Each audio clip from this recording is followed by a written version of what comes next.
Assalamualaikum warahmatullahi wabarakatuh. Di sini kami dari kelompok Lab 4 ingin melakukan observasi langsung di Pulau Pantai Tirang. Nah, di sini kami semua dan rekan-rekan berada di Desa Tapak ya, Pak. Oke, untuk melakukan observasi penanaman bibit. Nah, untuk selengkapnya mari ikuti dan cermati perjalanan dari kelompok 4 untuk menanam pohon mangrove di Pantai Tirang. Oke, sekian. Abrasi atau erosi pantai adalah masalah lingkungan yang serius di Indonesia.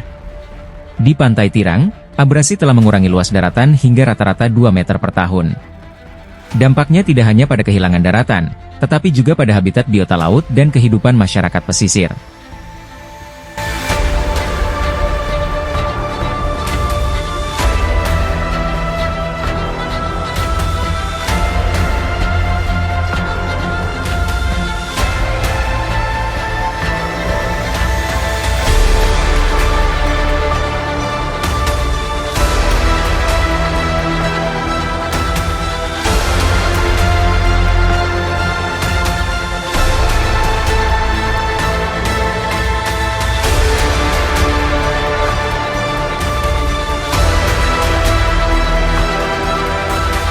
Pantai Tirang, sebuah kawasan pesisir di Semarang, menghadapi ancaman serius akibat abrasi. Dalam beberapa dekade terakhir, daratan pantai ini terus terkikis, mengancam ekosistem pesisir dan kehidupan masyarakat sekitar. Watching seasons change, our roads were lined with adventure, mountains in the way, couldn't keep us from the sea. Here we stand open arms, this is home where we are, ever strong in the world that we made. I still hear you in the breeze, see your shadows in the trees, holding on, memories never change. Ini adalah cuplikan akar mangrove yang baru ditanam, agar kuat menahan sedimen dan memperlambat arus laut. Dan penjelasan lengkapnya kita saksikan berikut ini. Ada di sekitaran hutan mangrove, teman-teman. Ya, untuk selanjutnya di area konservasi mangrove Tapak ini tumbuh 6 jenis tumbuhan mangrove. Dari tadi pertama kita masuk ke area konservasi mangrove Tapak ini, kita sudah melihat berbagai macam jenis mangrove. Namun karena mungkin ada yang belum tahu, jadi kelihatan sama semua. Nah, dalam hal ini ayo kita belajar bersama-sama mengenai tumbuhan mangrove, manfaat dan jenisnya. Seperti itu.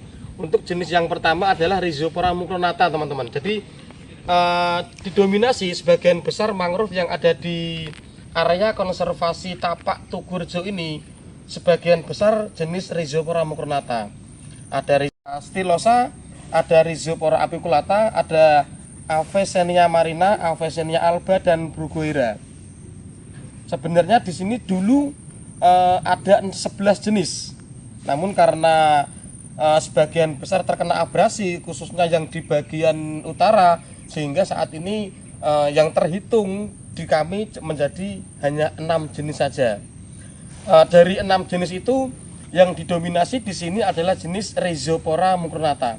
Yang pertama yang kita lihat bersama-sama ini di sekeliling kita ini adalah jenis Rhizopora mucronata, Rhizopora stylosa dan Rhizopora apiculata. Mengenai Rhizopora mucronata itu sendiri, seperti yang kita lihat bersama-sama adalah memiliki ciri akar tunjang. Itu ciri khas daripada tumbuhan mangrove yang jenis Rhizopora mucronata, memiliki akar tunjang. Pengertian daripada akar tunjang di sini, teman-teman, akar tunjang akar yang dari batangnya menjulur ke tanah. Nah, itu seperti itu. Itu satu pohon puluhan akar tunjang. Jadi untuk di sederet ini beribu akar tunjang sehingga memperkuat tanggul itu sendiri. Dan ciri selanjutnya untuk fisik tumbuhannya itu lebih ke tinggi dan daunnya pun agak besar. Namun berbeda dengan jenis yang Rhizopora stylosa, itu jenis tumbuhannya rindang. tetap berakar tunjang namun agak kecil seperti yang kita lihat di sini. Itu jenis Penanaman mangrove telah terbukti menjadi solusi alami yang efektif untuk mengurangi abrasi. Akar mangrove berfungsi sebagai penghalang alami, menahan sedimen, dan memperlambat arus laut. Di Pantai Tirang, lebih dari 20.000 bibit mangrove telah ditanam sejak tahun 2020, dengan tingkat keberhasilan mencapai 85%.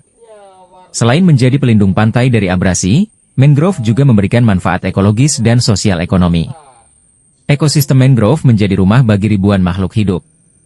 Dari ikan hingga burung migrasi, semuanya bergantung pada ekosistem ini. Tidak hanya itu, mangrove juga meningkatkan kualitas lingkungan, dan memberikan penghasilan tambahan bagi masyarakat melalui kegiatan konservasi.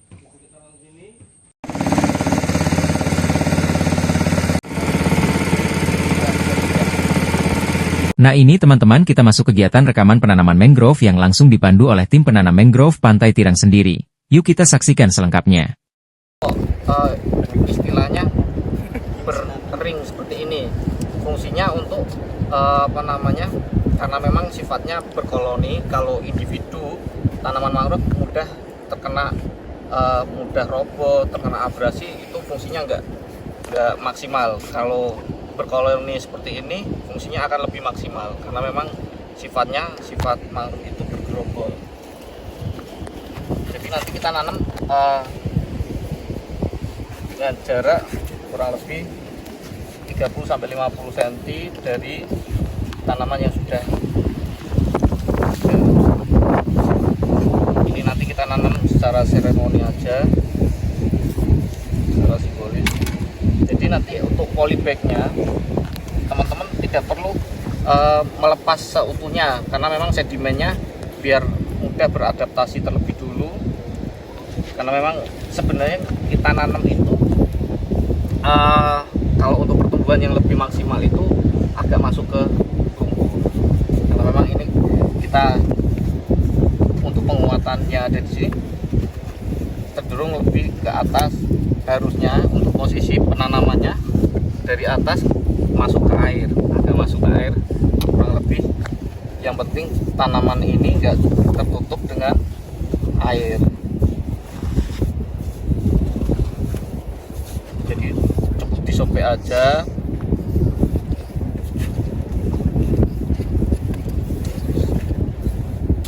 Kalau untuk proses perawatannya itu apa aja, Pak? Untuk perawatannya biasanya yang paling umum dijumpai itu hama, paling utama itu wideng terus laba-laba. Laba-laba itu biasanya sering membuat sarang, terus membuat kuncup seperti ini. Nah ini membuat rentan untuk mati. Daunnya biasanya kalau sudah menguncup itu akan kering terus mati. Selain itu ada juga ulat yang biasanya ulat yang hijau itu makan daun-daun juga. Nah fungsi ajir itu untuk sebagai penyangga ketika tanaman masih muda itu rentan kena angin. Jadi kalau nggak ada penyangganya, kena angin gampang loyo, istilahnya seperti itu.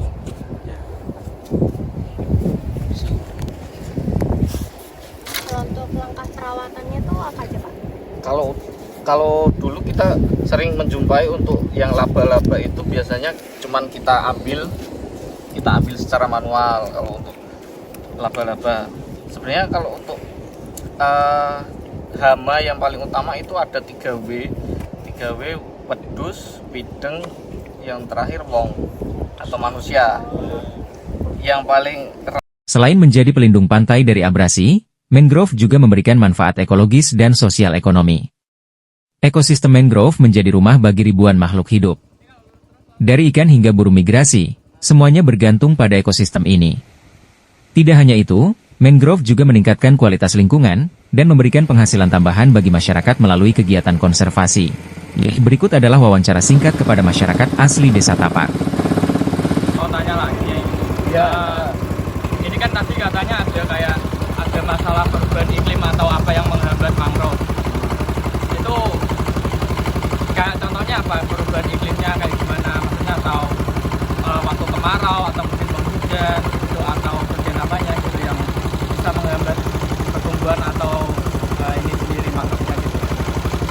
perubahan iklim yang cukup menghambat tumbuhan mangrove adalah lebih ke panas sekarang, tidak ke kemarau atau penghujan. Namun tingkat kepanasan sekarang kan berbeda. Nah, lebih dari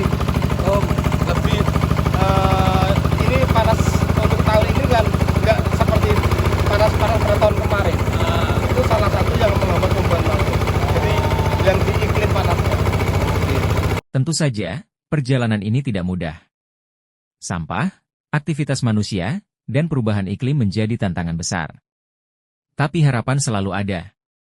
Dengan kolaborasi antara masyarakat, pemerintah, dan kita semua, Pantai Tirang bisa menjadi contoh keberhasilan pelestarian lingkungan.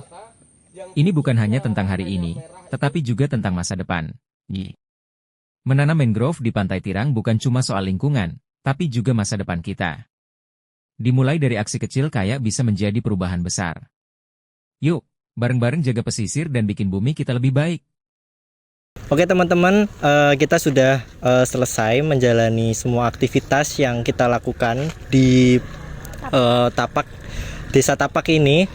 Berbagai macam hal telah terjadi dan kita mengikuti semuanya dengan runtut, dari kita mengecek pembibitan sampai penanaman. Nah, kita juga mendapatkan banyak ilmu dan insight dari para pemandu kami di Desa Tapak ini. Oke, dari kelompok 4 cukup sekian. Terima kasih sudah mengikuti perjalanan dan kegiatan. Semoga ada ilmu-ilmu yang mungkin dapat diambil dari perjalanan kami kelompok 4. Sekian dari kami. Terima kasih. Wassalamualaikum warahmatullahi wabarakatuh.